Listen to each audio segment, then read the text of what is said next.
Hey, welcome to the first Shoreline Insider Leadership blog, or video blog, we should say.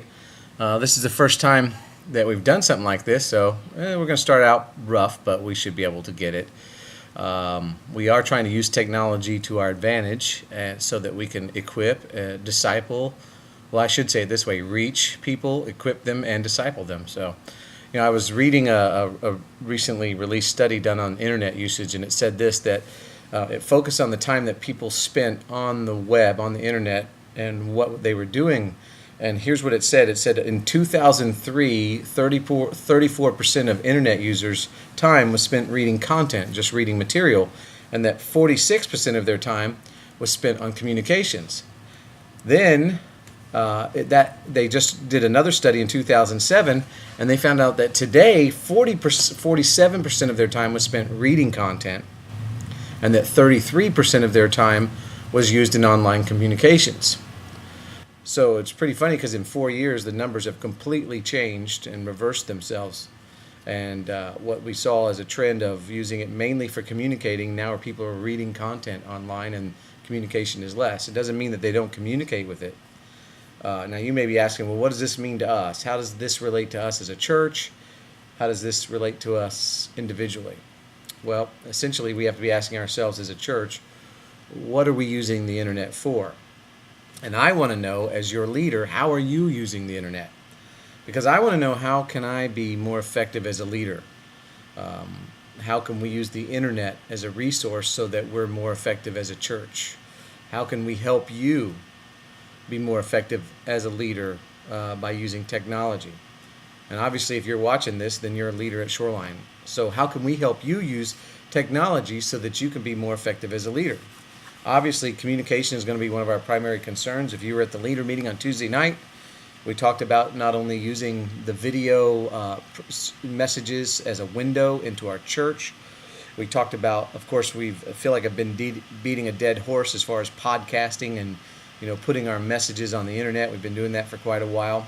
We talked about using blogging and video blogging like you're seeing now as a form of digital discipleship.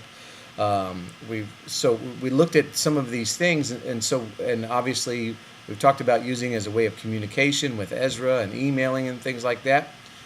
But how can we use technology to communicate with not only with each other inside the church and with our leaders, but how can we communicate with our community? And then, according to the statistics, more people are using the internet for not just communication, but reading content.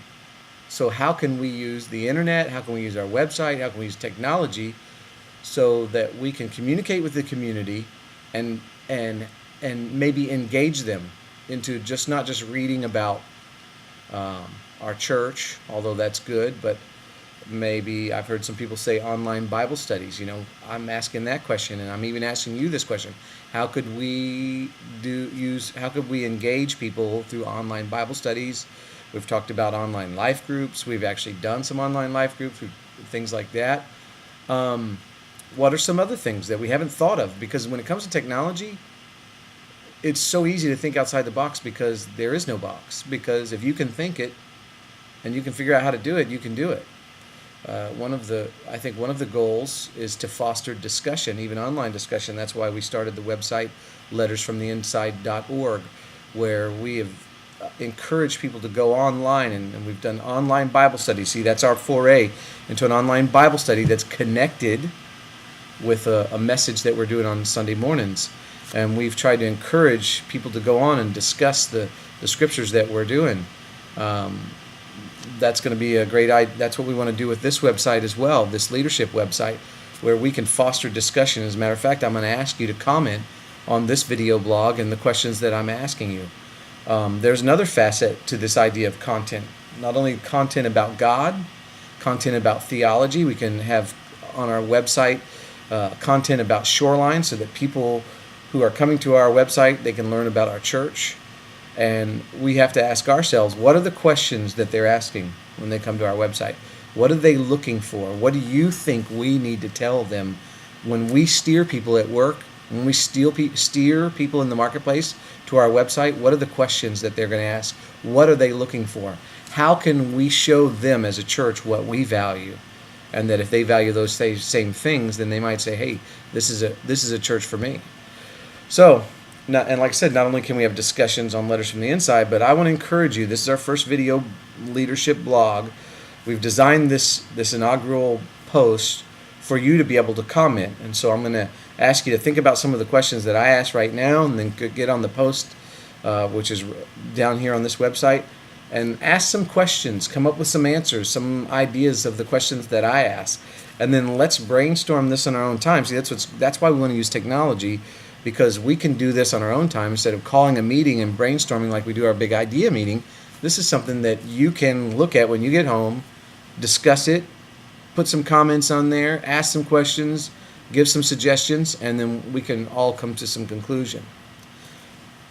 This is our first attempt. I'm sure this isn't going to be the best video, but I believe it's going to be effective for us as we go into uncharted waters, as we go where no man has gone before.